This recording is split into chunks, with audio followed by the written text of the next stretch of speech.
Good morning, class.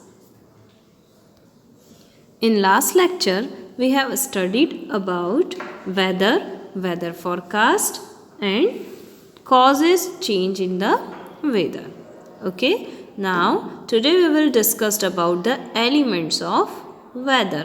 तो last video में हमने ये देखा था कि वेदर क्या होता है. तो डे बाय डे जो चेंज होने वाली पैटर्न है, यानी कि हमारे एटमॉस्फेयर में, हमारी सराउंडिंग में डे बाय डे जो चेंज आता है उसे हम वेदर कहते हैं. जैसे कि टेम्परेचर का चेंज होना, ह्यूमिडिटी का लेवल चेंज होना, ठीक है, विंड डायरेक्शन, विंड स्पीड, ठीक है, डेज सनी है, क्लाउडी है, ये पता करना ही वेदर कहलाता है. तो आज हम वेदर के एलिमेंट्स पढ़ेंगे कि किन सारी चीज़ों से हम वेदर को आइडेंटिफाई कर सकते हैं या वेदर का पता लगा सकते हैं. तो वेदर किन किन चीज़ों पर डिपेंड करता है, वही सारी चीज़ उसके एलिमेंट्स कहलाते हैं. For example, maximum and minimum temperature of the day, second humidity, third rain and snow and wind.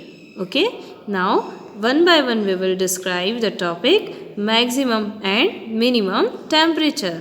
Now the highest temperature recorded during the day is called the maximum temperature. मतलब पूरे दिन में सबसे ज़्यादा या सबसे हाईएस्ट टेम्परेचर जो note होता है, एक उसका कैलकुलेशन किया जाता है, एंड सबसे लोवेस्ट टेम्परेचर जो रिकॉर्ड होता है पूरे डे का, वही मैक्सिमम या मिनिमम टेम्परेचर कहलाता है. ठीक है. Now during the day is called the minimum temperature. समझ में आ गया. पूरे डे में जो मैक्सिमम टेम्परेचर रहेगा, ठीक है, मतलब सनराइज होने से लेकर सनसेट तक जो सन के कारण पूरे अर्थ पर वार्मनेस रहती है, तो किसी पर्टिकुलर प्लेस का वहाँ पर हम ये थर्मोमीटर रखकर टेम्परेचर मेज़र कर लेंगे, और जो मैक्सिमम मिनिमम टेम्परेचर नोट होगा उसे एक रिकॉर्ड के थ्रू रख लेते हैं. Now the maximum and minimum temperature are recorded with the help of thermometer, और इसीलिए इस थर्मोमीटर का नाम है मैक्सिमम मिनिमम थर्मोमीटर. ये आपको एक थर्मोमीटर दिख रहा है ना, इसमें वही ग्लास ट्यूब है, वही मर्क्यूरी फील है, और ये मर्क्यूरी वार्मनेस के अकॉर्डिंग या हीट के अकॉर्डिंग एक्सपांड होता रहता है. ठीक है. तो यहाँ पर ये मैक्सिमम और मिनिमम लेवल बताता है. मिनिमम मतलब यहाँ से वो कितना ड्रॉप डाउन हो रहा है, और मैक्सिमम मतलब यहाँ पर कितना राइज हो रहा है. ये दो स्केल होती है. ठीक है. फ़ारेनहाइट और सेल्सियस दोनों पे वर्क कर सकता है. नाउ अब हमें वेदर रिपोर्ट प्रिपेयर करना है. तो वेदर रिपोर्ट प्रिपेयर करने के लिए हमें मैक्सिमम मिनिमम टेम्परेचर का रिकॉर्ड करना बहुत ज़रूरी होता है. पूरे दिन में जब भी मैक्सिमम टेम्परेचर रहा हो से लेकर पूरे दिन में जब भी मिनिमम टेम्परेचर रहा हो. ठीक है. और उससे हम रिकॉर्ड कर लेते हैं. और मिनिमम टेम्परेचर जब भी रिकॉर्ड करना हो तो कब कर सकते हैं? मॉर्निंग टाइम में, क्योंकि मॉर्निंग टाइम में सनराइज़ होता है ना, तो जैसे ही वो राइज होगा उस समय उसकी जो वार्मनेस का इफेक्ट है वो कम रहता है. ठीक है. लेकिन नून टाइम में आपने देखा होगा सन का जो एग्जैक्ट लोकेशन होता है वो जस्ट फ्रंट साइड पर होता है, सबसे ऊपर टॉप पर होता है. ठीक है. और टॉप पर होने के कारण उससे आने वाली हीट का अमाउंट ज़्यादा होता है, यानी कि उस समय वार्मनेस ज़्यादा रहेगी. तो मैक्सिमम टेम्परेचर हम तब नोट कर सकते हैं. Now as the day advance it becomes a warmer. और जैसे जैसे दिन मॉर्निंग से लेकर नून तक बढ़ता जाता है, और जो टेम्परेचर है वो भी बढ़ता जाएगा. ठीक है. और धीरे धीरे डायरेक्टली सनरेज ग्राउंड पर आना शुरू कर देगी सराउंडिंग में, और ज़्यादा से ज़्यादा फैल जाएगी. आपने देखा होगा दोपहर का समय, नून टाइम में 12 से 1 का समय जो सबसे ज़्यादा गर्मी होती है, क्योंकि सन बिल्कुल टॉप पर होता है और सनरेज सारी के सारी अर्थ पर आ जाती है. ठीक है. तो the maximum temperature of particular days reach some time in the afternoon. यानी कि अगर मैक्सिमम टेम्परेचर मेज़र करना है तो वो आपको नून में करना चाहिए. ठीक है. क्योंकि इस टाइम पे सराउंडिंग हॉट रहती है और आपको रीडिंग अच्छी मिलती है. ठीक है. नाउ ह्यूमिडिटी क्या है? मैंने आपको पहले भी बताया था, जितने भी वाटर सोर्सेस से, यानी कि सन हीट अगर डायरेक्टली किसी वाटर बॉडीज़ पर आती है तो हीट गेन कर कर जो वाटर होता है वो वाटर ड्रॉप में कन्वर्ट हो जाता है, और वही वाटर ड्रॉप हमारी सराउंडिंग में फैल जाता है. ठीक है। और यही छोटी छोटी वाटर ड्रॉप्स जो एयर के साथ मिक्स होकर सराउंडिंग में फैल चुकी है, उसे हम क्या कहते हैं, ह्यूमिडिटी। तो humidity simply says that the amount of water vapour present in the air. Air के साथ कितनी वाटर वेपर्स उसके साथ मिक्स हो चुकी है, उसे हम ह्यूमिडिटी कहते हैं, ठीक है। ये एक तरह से मॉइस्चर भी कहलाता है। मॉइस्चर का मतलब वही होता है वाटर ड्रॉप्स, ठीक है। तो जितना मॉइस्चर एयर में प्रेजेंट है वो ह्यूमिडिटी है, ठीक है। और जैसे जैसे वाटर वेपर एयर के अंदर हाई हो जाती है तो हम ये कहते हैं कि ह्यूमिडिटी इज़ हाई। और जब वेदर रिपोर्ट में हम देखते हैं, ठीक है, ह्यूमिडिटी को जब भी हमने देखा है तो एक परसेंट में मेज़र किया जाता है, यानी कि एक्चुअली हमें ये शो कर रहे हैं, वो परसेंट का मतलब होता है रिलेटिव ह्यूमिडिटी। अब रिलेटिव ह्यूमिडिटी क्या होती है तो हम देखेंगे the amount of water vapour present in the air, ठीक है।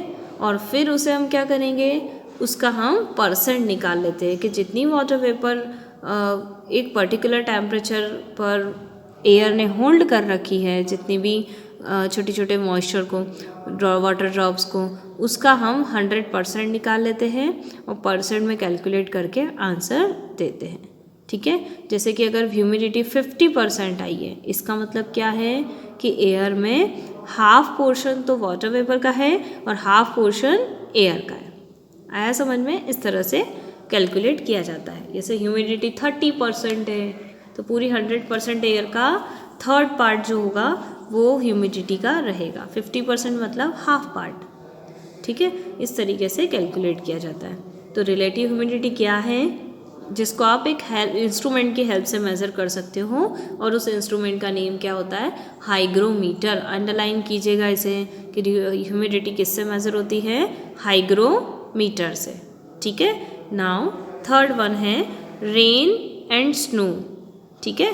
अब रेन और स्नो की बात करते हैं तो ये भी वेदर को पहचानने के लिए या वेदर कैलकुलेट करने के लिए हेल्पफुल है। फॉर एग्जांपल जैसे कि क्लाउडी डेज होते हैं तो हम बताते हैं ना कि आज का वेदर कैसा है, क्लाउडी है, ठीक है। बारिश तेज होती है तो रेनी है।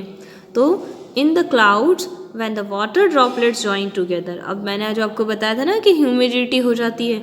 अब वही छोटी छोटी वाटर ड्रॉपलेट्स जब धीरे धीरे ऊपर की तरफ जाती है, क्योंकि वो बहुत लाइट वेटेड होती है, तो एयर के साथ वो ऊपर की तरफ चले जाती है और आपस में ठंडी होने के कारण धीरे धीरे जम जाती है और आपस में जॉइन हो जाती है। और जॉइन होते होते जब उनका वेट हैवी हो जाता है तो वो धीरे धीरे अगेन वाटर ड्रॉप में कन्वर्ट हो जाती है, ठीक है। यानी वही वेपर जब कंबाइन होती जाएगी तो अगेन वाटर ड्रॉप बनाएगी और वही छोटी छोटी वाटर ड्रॉप्स रेन के फॉर्म में अर्थ पर रिटर्न आती हैं, ठीक है। तो जब टेम्परेचर बहुत लो होता है ना, तब ये वाटर ड्रॉपलेट मिलकर एक क्लाउड बनाती है, बादल बनाती है और फ्रीज हो जाती है, वहीं जम जाती है और छोटे छोटे आइस के क्रिस्टल बनाती है।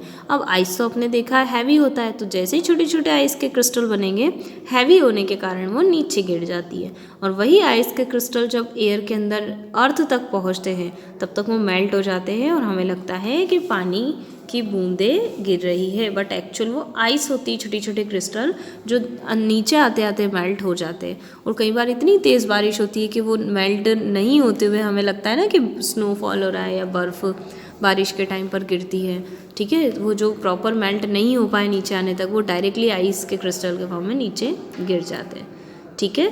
तो इस जिसको हम अब जो रेनफॉल होता है उसे हम किससे मेज़र कर सकते हैं, रेन गेज इंस्ट्रूमेंट से, ठीक है। जैसे ह्यूमिडिटी को हम हाइग्रोमीटर से मेज़र करते हैं, वैसे रेनफॉल को हम रेन गेज से मेज़र कर सकते हैं, ठीक है। अब रेन गेज का मतलब क्या होता है, एक मेजरिंग साइकिल होती है जिसमें एक फ़नल होता है, आपको दिख रहा है टॉप पर एक फ़नल रख दिया है हमने, ठीक है। अब वो जो ये देखो, ये अंदर की तरफ एक छोटा सा फ़नल है। ये फ़नल क्या करता है, ऊपर से आने वाली जितनी भी रेन है, जो भी बूंदें अंदर गिरती जा रही है, उसको इस इंस्ट्रूमेंट, ये एक ट्यूब जैसा इंस्ट्रूमेंट है, इसके अंदर ये छोटी सी है ना, यहाँ पर एक स्केल बनी हुई है, कितनी सेंटीमीटर में स्केल बनी होती है कि कितनी सेंटीमीटर बारिश हुई, ठीक है, कितनी इंच हुई, कितनी सेंटीमीटर है, ऐसे मेज़र करता है। तो ये फ़नल रेन ड्रॉप को कैलकुलेट करता रहता है, मतलब कलेक्ट करता रहता है। और यहाँ पर मिलीमीटर्स में, मतलब इसकी मिनिमम यूनिट क्या है, मिलीमीटर, जो आपकी नॉर्मली स्केल में होती है, ठीक है। और ये एक एक गैप जो दे रखी है ये सेंटीमीटर्स की है, छोटी छोटी मिलीमीटर्स में। तो इस मिलीमीटर्स यूनिट्स लगी होती है और जितनी भी रेनफॉल हुआ है वो यहाँ पर फील होती जाती है बूंदे और इसका कैलकुलेशन लगाया जाता है। तो ये हमारा हो गया rain gauge. Now wind, wind भी बहुत हेल्पफुल है वेदर को आइडेंटिफाई करने के लिए। तो the moving air is called wind.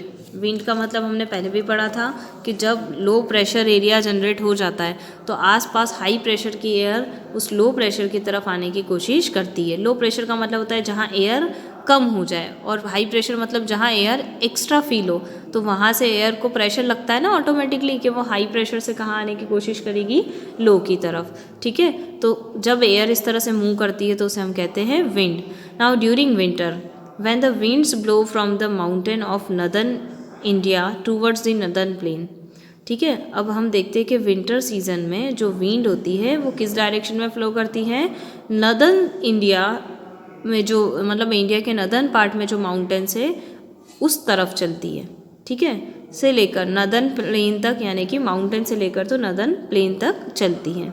और the plains becomes very cold, और वहाँ का जो वो जो प्लेन्स है यानी कि मैदान वो बहुत ही ठंडा हो जाता है। और समर सीजन में विंड कहाँ ब्लो करती है, western India towards the central and eastern India, and this region becomes very hot, यानी कि वही विंड कहाँ चलना शुरू करेगी, वेस्ट पार्ट में शुरू करेगी। और वेस्ट से वेस्ट समझते ना, यानी कि पश्चिम वाले हिस्से से इंडिया के, ठीक है, से कहाँ की ओर चलेगी, सेंट्रल मतलब बीच वाले हिस्से पर, और ईस्टर्न मतलब पूर्व वाले हिस्से की तरफ, है ना। यानी कि वेस्ट वाले हिस्से से सेंट्रल और ईस्ट की तरफ चलती है, हॉरिजॉन्टली चलती है। ठीक है, इसके कारण वहाँ का जो सीज़न है वो थोड़ा सा हॉट हो जाता है, क्योंकि वो एयर का जो डायरेक्शन है उसके कारण भी हॉटनेस या कोल्डनेस होती है, यानी कि वेदर चेंज होता है। ठीक है, तो ये आज हमने पढ़े वेदर के element. Now in next lecture we will discussed about climate and adaptation, as well as polar bear and its adaptation, desert and desert animal adaptation. ठीक है, okay, thank you.